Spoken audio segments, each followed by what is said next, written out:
Sammohanam part 2। पिछले video में हमने देखा था कि विजय समीरा के पास जाता है।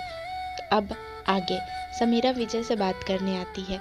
बातों ही बातों में विजय समीरा से पूछता है कि क्या तुम शाम में फ्री हो, क्या तुम कॉफ़ी के लिए आ सकती हो। तो समीरा हाँ कर देती है। शाम में वो दोनों मिलते हैं। समीरा उससे पूछती है कि यह अचानक टूर का प्लान कैसे बन गया। इस पर विजय समीरा से बताता है कि ना कोई ट्रिप है ना कोई वर्कशॉप, मैं बस यहाँ तुमसे मिलने के लिए आया हूँ।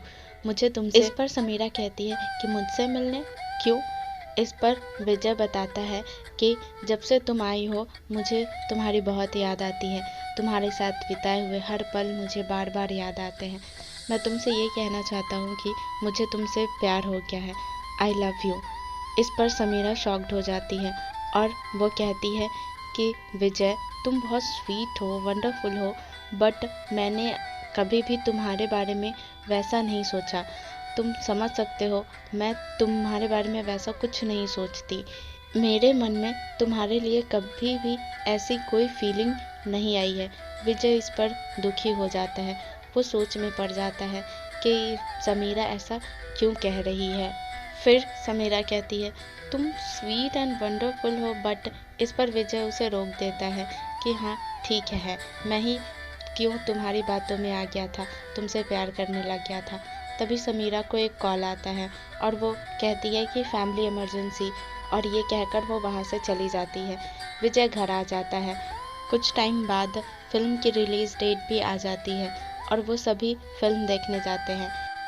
मूवी के एक सीन में वही सारी बातें बोली जाती है जो विजय ने उस रात समीरा से कहा था। विजय इस बात से बहुत दुखी हो जाता है और उठ के बाहर चला जाता है। वो सब देखते हैं कि विजय के पिताजी का सीन उसमें से कट कर दिया गया होता है, इससे कि वो बहुत गुस्सा होते हैं। घर आने के बाद विजय बहुत ज़्यादा दुखी होता है। तब उसकी माँ उसे समझाती है कि तुमने समीरा से वो बात कही, अच्छी बात है, लेकिन समीरा ने ना कहा, इसके लिए तुम्हें दुखी नहीं होना चाहिए। हम किसे प्यार करते हैं नहीं करते हैं ये हम पे ही डिपेंड होता है। तुम हैप्पी रहो। इसके बाद विजय अपने पापा के पास जाता है। वो सीन काट देने की वजह से बहुत ज़्यादा दुखी होते हैं। इस पर विजय उनसे कहता है कि आपने बहुत अच्छी एक्टिंग की, कोई बात नहीं, हम दोबारा ट्राई करेंगे। और विजय अपने काम में लग जाता है। वो दिन रात अपनी बुक के लिए मेहनत करने लगता है। तभी एक दिन वो देखता है कि टीवी पर समीरा का इंटरव्यू आया होता है। उसमें फिल्म के बारे में पूछा जाता है। वो बताती है कि वो हिंदी अच्छा बोलने के लिए कोचिंग की थी, एक डायलॉग कोच के साथ। इसके बाद समीरा से फिर पूछा जाता है कि आपने जो आई लव यू वाले सीन के टाइम डायलॉग्स बोले थे वो आपने कहाँ से लिया। तब वो कहती है कि मैंने ये खुद लिखा। विजय ये सब कुछ देख रहा होता है। वो तुरंत उस चैनल के नंबर पे कॉल करता है और समीरा से बात करता है आवाज़ बदल के। वो कहता है कि मैम आपने जिस कोच से डायलॉग्स की कोचिंग ली थी, क्या आप मुझे उनका नाम बता सकती हैं, मुझे भी करनी है। इस पर वो कह देती है कि नहीं, वो बहुत बिज़ी रहते हैं। इसके बाद वो डायलॉग्स के बारे में पूछता है कि आपने जो डायलॉग्स लिखी ये कहाँ से लिखी हैं। मुझे लगता है किसी ने आपसे ये बातें बहुत सीरियसली कही थी जिसे आपने फिल्म में डायलॉग के रूप में लगा दिया। ये बोल करके वो फ़ोन कट कर देता है। समीरा समझ जाती है कि ये विजय ही था। अगले ही पल वो विजय के घर पहुंचती है। वहाँ विजय उसे जाने को कहता है। वो समीरा से कहता है कि तुम्हारे फिल्म में मेरे पिताजी का सीन भी काट दिया गया। समीरा दुखी होकर चुपचाप सारी बातें सुन रही होती है।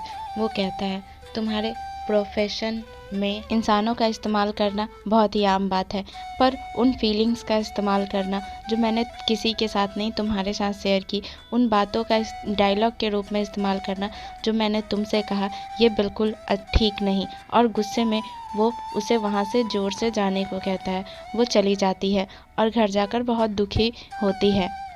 अगले सीन में हम देखते हैं कि विजय का बुक पब्लिश हो चुका होता है। विजय इस बात से बहुत खुश होता है और ये बात आकर घर में सबको बता रहा होता है। तभी उसकी नज़र न्यूज़ चैनल पे जाती है, जिसमें बताया जाता है कि मशहूर एक्ट्रेस समीरा राठौर ने आत्महत्या करने की कोशिश की। वो हॉस्पिटल जाता है और समीरा को देखता है। वहाँ समीरा के फ्रेंड से उस चीज़ के बारे में पूछता है। वो बताती है कि समीरा कुछ दिनों से बहुत ही ज़्यादा परेशान थी और सीन फ्लैशबैक में जाता है। वो बताती है कि समीरा का एक बॉयफ्रेंड था, उसके उसी टाइम से जब वो कॉलेज में एक्टिंग की कोर्स किया करती थी।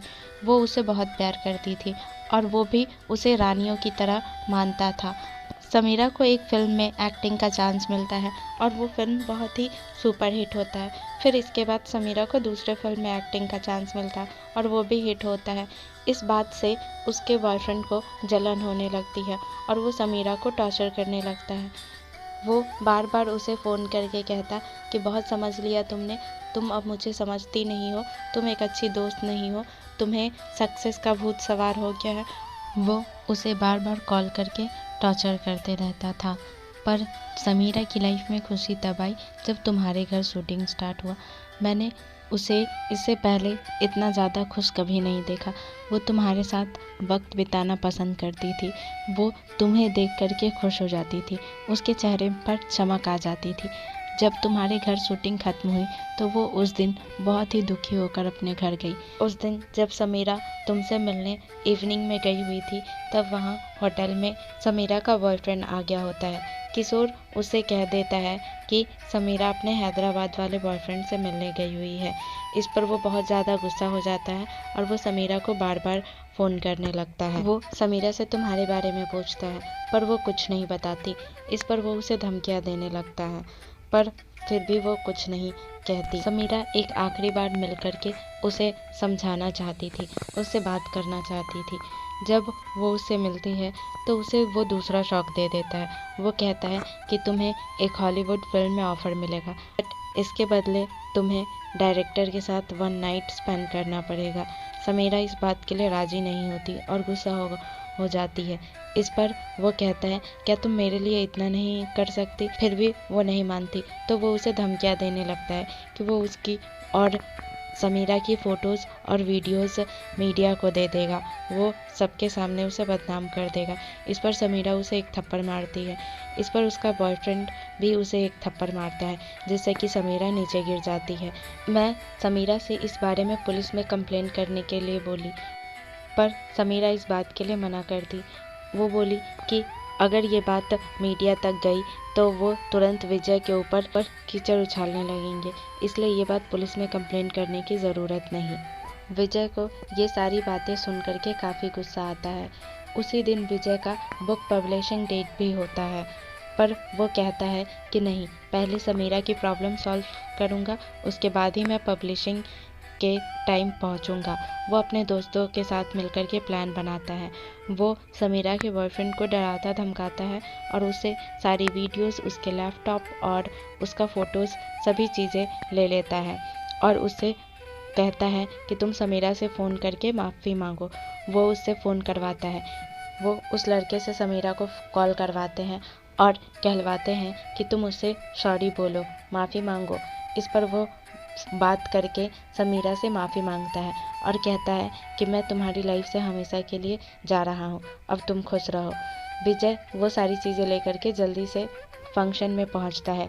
वहाँ वो देखता है कि चीफ गेस्ट समीरा राठौर है। वो समीरा को देखकर बहुत खुश हो जाता है। उसके बाद उसकी बुक पब्लिश होती है। इसके बाद उस स्टोरी में एक बच्चा एक तारे को पसंद करने लगता है और वो तारा एक दिन उसे छोड़ करके चला जाता है। मीरा स्टेज पर आकर कहती है कि वो उसी बच्चे की तरह एक तारे से प्यार करने लगी थी, पर वो तारा उसी की गलती की वजह से उसे छोड़ करके बहुत दूर चला गया है।